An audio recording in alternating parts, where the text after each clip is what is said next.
As been mentioned, the Canadian Press chose the boys as the team of the century. I call on now the president of Canadian Press, Eric Morrison. Eric.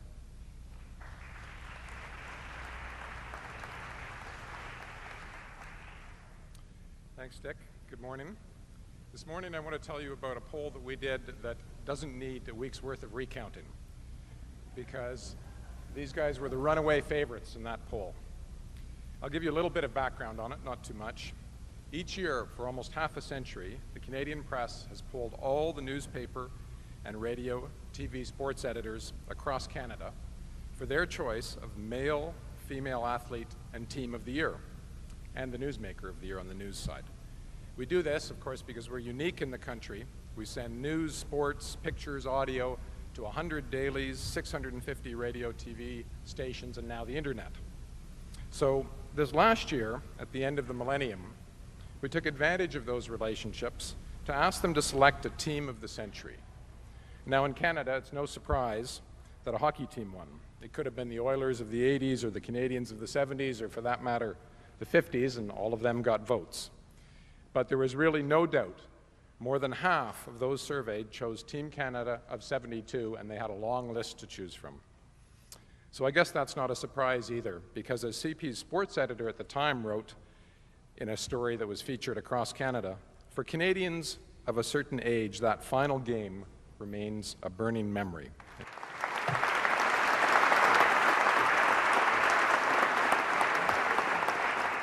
Just to close off the indoor portion, a couple of words from a couple of the players. Paul, would you come up for just a minute? You know, we glory today as we look back into the win and everything. But I think, Paul, one thing we tend to forget maybe is that it wasn't easy, never mind on the ice, but you guys weren't the most popular team in the world when you left Canada to go over and play the 4 games in Russia. Well, I have no recollection of that, Dick.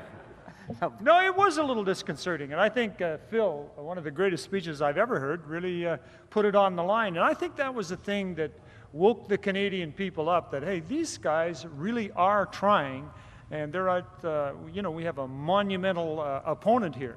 And it was the Canadian people that got behind us, and in particular, the 3,000 people that went with us to Russia.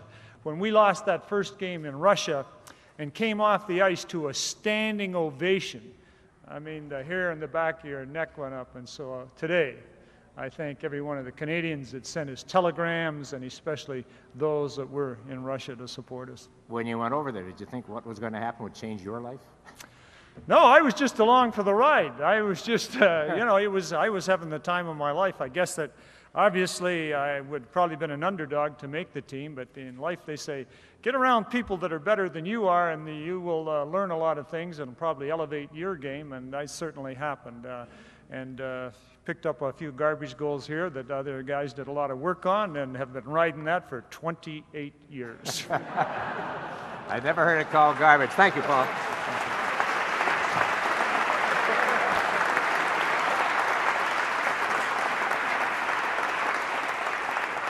Come on up here, Phil. You don't have to make the same kind of a speech that you made in Vancouver that night. But, Phil, I just, you know, you look, this is 28 years now, and here we are, and it is still You haven't so changed much a day. Well, thank you. It's all the makeup that they put on. Little lying bugger that I am. No. Would you ever have thought that it would have lasted the impact and the image this long? Well, to tell you the truth, Dick, in the beginning, I think when we first got back, it was like we were really glad it was over. At least I was, and I know my brother Tony was. And I know I got landed here in Toronto, and the next day I was back in Boston. I was on the ice, and I think we played a preseason game the following night.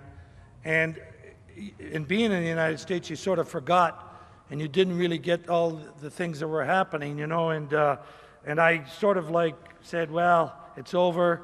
I think let's forget about it and just get it on with the rest of our lives. But to tell you the truth, I was really wrong in that, because this was a special, special thing. And it wasn't only a special thing for, I think, this country. I think it was a special thing for us guys, the guys that played together and went through some really tough times.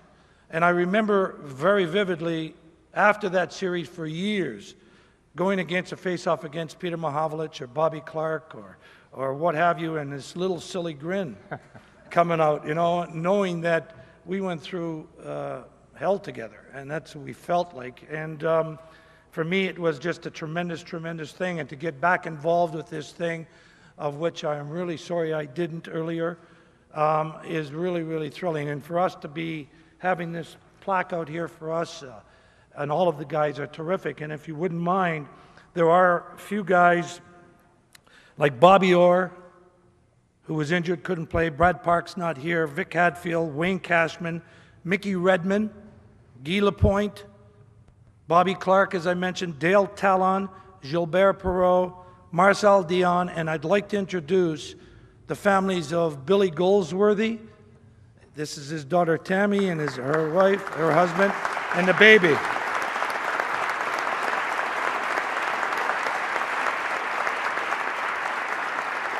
And the other family, Gary Bergman, who Bergie was maybe the most well-liked guy of all the guys on the team. I don't know, there was just something about Bergie. With his pumpkin head and face and what have you, I don't know. There was just something about him. He looked like Elmer Fudd, but he was only 28 years old. You know, it was unbelievable. But his family is also here, and please forgive me. I remember Gary. Gary, would you stand up, please, and introduce your brother and your sister? Just yell it out, please. Stand up. Brandy and Blake. Brandy and Blake. My father was a lifetime hockey coach in the National Hockey League, and he always used to say that it is tougher to coach a good team / great team than it is to coach a so-so team. But when you get together a team that is made up totally of stars, it has to be one heck of a difficult job to keep things on track. And even more so with what Team Canada and everybody associated with it had to put up with during 1972, especially when they got overseas to Moscow. One guy pulled it all together, and it resulted in the victory, and he deserves all the credit that he has always received. He is a member of the Hockey Hall of Fame. Ladies and gentlemen, the head coach of Team Canada 72, Harry Sinden.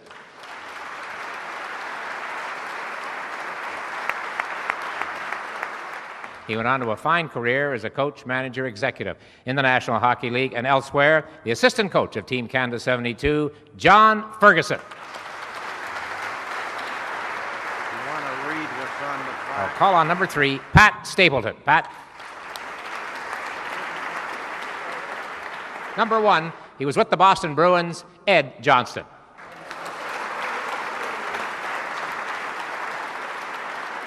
He played in all 8 games of the 1972 series. He was a Toronto Maple Leaf through and through, Ron Ellis.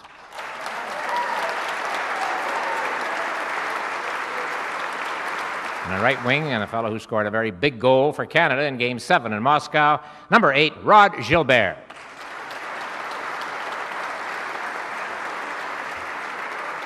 From the Chicago Blackhawks, Dennis Hall.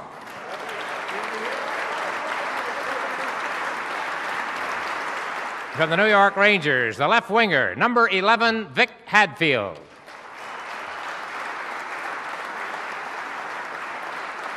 The famous picture of Yvan Cournoyer and Paul Henderson together when the goal went in will live in our memories forever. Number 12, from the Montreal Canadiens, Yvan Cournoyer.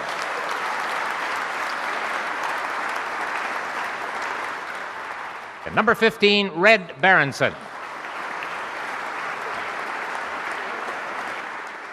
Number 16, Rod Sealing.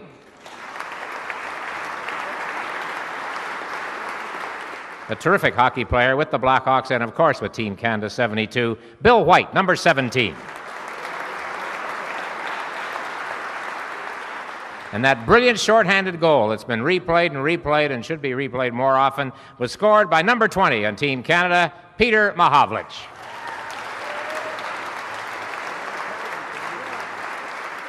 Jean-Paul Parisi. Number 23 on Team Canada 72, Serge Savard. Number 26 on Team Canada, Don Orey.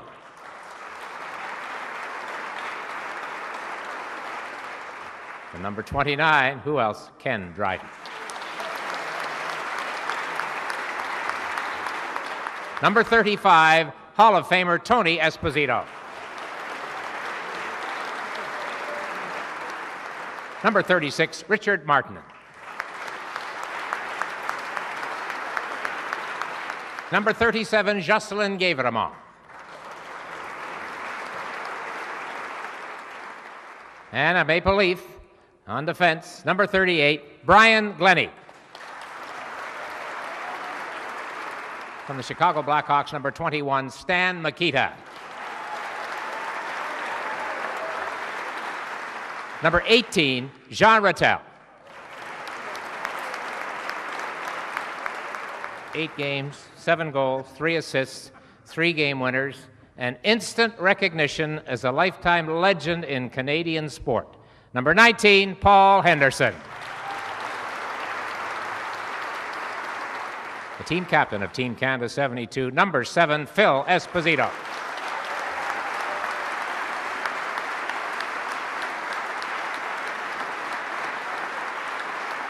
On behalf of the team and our families, I'd like to thank the Canadian press. Believe it or not, Phil Esposito is thanking the press.